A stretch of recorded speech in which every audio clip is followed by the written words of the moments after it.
Yuk kita dengarkan cerita Timun Mas, cerita anak dari Jawa Tengah. Pada zaman dulu kala, hiduplah sepasang suami istri.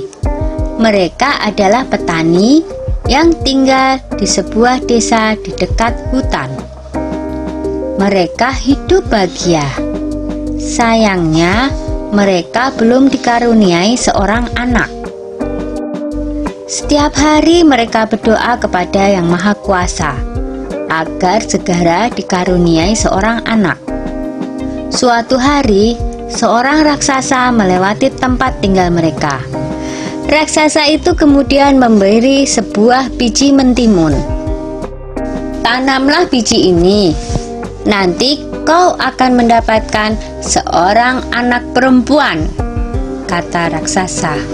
Terima kasih raksasa, kata suami istri itu. Tetapi ada syaratnya.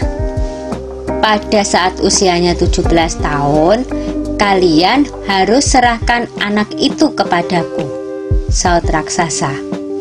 Tanpa pikir panjang, mereka segera menerima biji itu dan menyetujuinya. Suami istri itu kemudian menanam biji mentimun itu. Setiap hari mereka merawatnya dengan baik. Beberapa bulan kemudian tumbuhlah sebuah mentimun yang berwarna keemasan.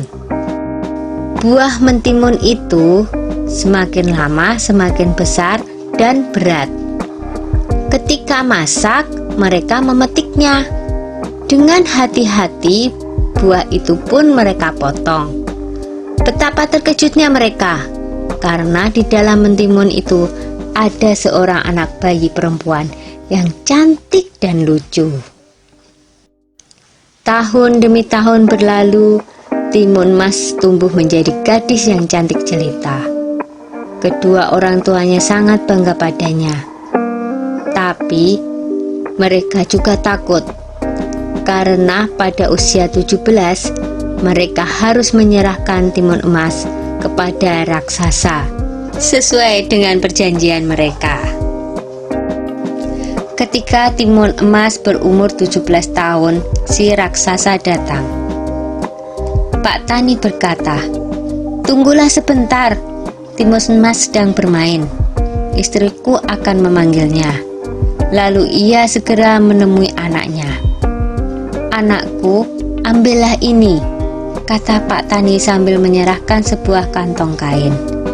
"Ini akan menolongmu melawan si raksasa. Sekarang larilah secepat mungkin." Timun Mas pun segera melarikan diri. Raksasa segera berlari mengejar Timun Mas. Raksasa semakin dekat. Timun Mas segera mengambil segenggam garam dari kantong kainnya.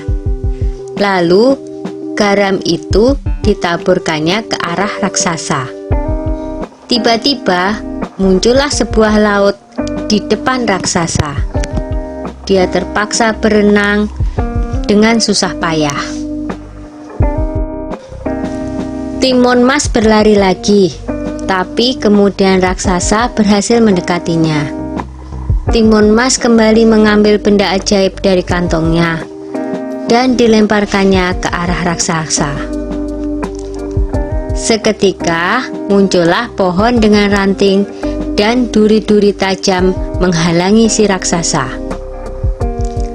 Raksasa berteriak kesakitan. Tapi raksasa itu sungguh kuat dan terus mengejar Timun Mas. Maka Timun Mas pun mengeluarkan benda ajaibnya yang ketiga. Ia menebarkan biji-biji mentimun ajaib.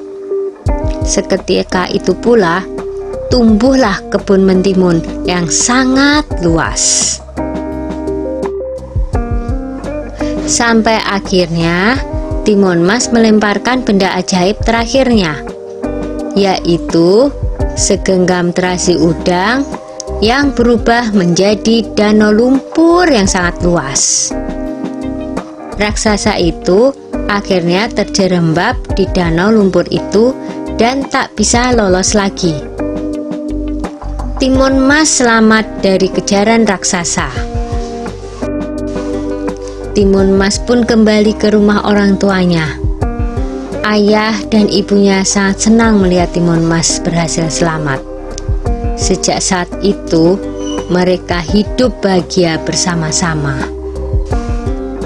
Sudah dulu ya cerita Timun Masnya. Jumpa lagi.